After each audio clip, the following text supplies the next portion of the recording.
आज की 10 बड़ी खबरें। एशिया के चावल बाजार में बड़ी हलचल देखने को मिल रही है। चीन और थाईलैंड के बीच चावल खरीद समझौते के बाद थाईलैंड में चावल की कीमतें पिछले 7 महीनों के उच्चतम स्तर पर पहुंच गई हैं। वहीं भारत और वियतनाम में भी चावल के दाम मजबूत हुए हैं, जिसकी वजह है अंतर्राष्ट्रीय स्तर पर बढ़ती मांग। विशेषज्ञों का मानना है कि आने वाले महीनों में एशियाई चावल बाजार और तेज हो सकते हैं। भारत सरकार ने साफ कहा है कि अमेरिका में भारतीय चावल की डंपिंग का कोई मामला नहीं बनता। वाणिज्य सचिव राजेश अग्रवाल ने कहा कि भारत मुख्य रूप से अमेरिका को महंगा बासमती चावल निर्यात करता है। उन्होंने यह भी स्पष्ट किया कि अमेरिका की ओर से अब तक किसी भी तरह की डंपिंग जांच शुरू नहीं की गई है।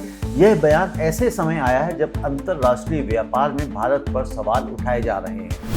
केंद्र सरकार के नए नियमों ने पंजाब के राइस मिलर्स को चिंता में डाल रखा है। खाद्य एवं सार्वजनिक वितरण मंत्रालय के निर्देश के अनुसार अब हर बैच के फोर्टिफाइड राइस कर्नल की गुणवत्ता जांच अनिवार्य होगी। मिलर्स का कहना है कि इससे धान की शेलिंग में अनावश्यक देरी होगी। पंजाब में फिलहाल 120 यूनिट्स एफआरके उत्पादन में लगी है। एफआरके में आयरन, फोलिक एसिड और विटामिन B12 मिलाया जाता है। ओडिशा सरकार ने खेती को जलवायु परिवर्तन के असर से बचाने के लिए बड़ा कदम उठाया है।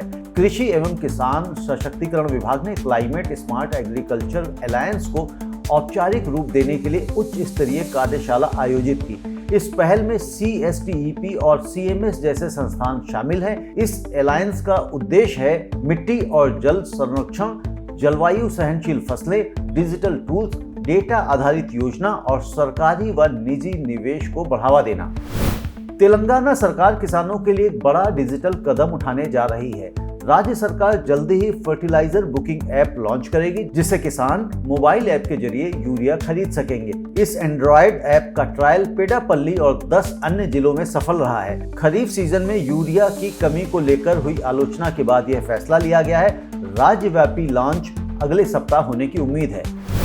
उपराष्ट्रपति CP राधाकृष्णन ने कहा है कि अपैरल निर्यात भारत की आर्थिक वृद्धि की रीढ़ है।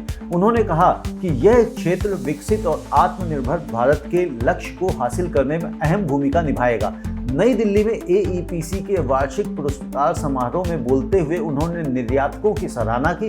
उन्होंने कहा कि वैश्विक चुनौतियों के बावजूद भारतीय अपैरल सेक्टर ने मजबूती दिखाई है। वाणिज्य मंत्री पीयूष गोयल ने कहा है कि भारत ओमान व्यापार समझौते के तहत अब ओमान भारत को मार्बल ब्लॉक्स निर्यात करेगा। इससे तुर्की से होने वाले मार्बल आयात पर निर्भरता कम होगी। गोयल ने कहा कि इससे भारत के मार्बल प्रोसेसिंग उद्योग में रोजगार के अवसर बढ़ेंगे। गौरतलब है कि ओमान ने 2016 के कच्चे मार्बल के निर्यात पर रोक लगा रखी थी। भारत के कृषि निर्यात को एक और बड़ी सफलता मिली है। कर्नाटक के विजयपुरा जिले से GI टैग्ड इंडी लाइम की पहली खेप ओमान भेजी गई है। 19 दिसंबर 2025 को 3 मीट्रिक टन नींबू का निर्यात किया गया। इससे पहले अगस्त में दुबई भेजी गई खेप को भी शानदार रिस्पांस मिला था। UAE बाजार में इसकी मांग लगातार बढ़ रही है। 19 दिसंबर 2025 को 3 मीट्रिक टन नींबू का निर्यात किया गया। इससे पहले अगस्त में दुबई भेजी गई खेप को भी शानदार रिस्पांस मिला था। UAE बाजार में इसकी मांग लगातार बढ़ रही है। गौतम बुद्ध नगर के बम्बावड़ गांव के किसान ओमवीर सिंह ने खेती का नया मॉडल पेश किया है। उन्होंने 10 एकड़ भूमि पर फसल, डेयरी और ऑर्गेनिक खाद को जोड़कर एकीकृत खेती विकसित की। 2010 से वे इंटीग्रेटेड पेस्ट मैनेजमेंट अपना रहे हैं, जिसमें केंचुए, पक्षी और मकड़ियों से कीट नियंत्रण होता है। आज यह मॉडल 32 गांवों में 1800 हेक्टेयर में अपनाया जा चुका है। कर्नाटक में अन्न भाग्य योजना के तहत दिए जाने वाले चावल की अवैध तस्करी का मामला सामने आया है। KRS पार्टी के कार्यकर्ता जब इस तस्करी की जांच कर रहे थे तभी उन पर हमला किया गया। FIR के अनुसार घटना 17 दिसंबर की है और केस 18 दिसंबर को दर्ज किया गया। शिकायत JP नगर निवासी सैयद परवेज ने दर्ज कराई है। मामले की जांच जारी है। तो ये थी आज की प्रमुख खबरें। इसी तरह से आप हमारे चैनल को देखते रहिए और कमोडिटी टुडे को अभी तक आपने सब्सक्राइब नहीं किया है तो सब्सक्राइब करें। धन्यवाद।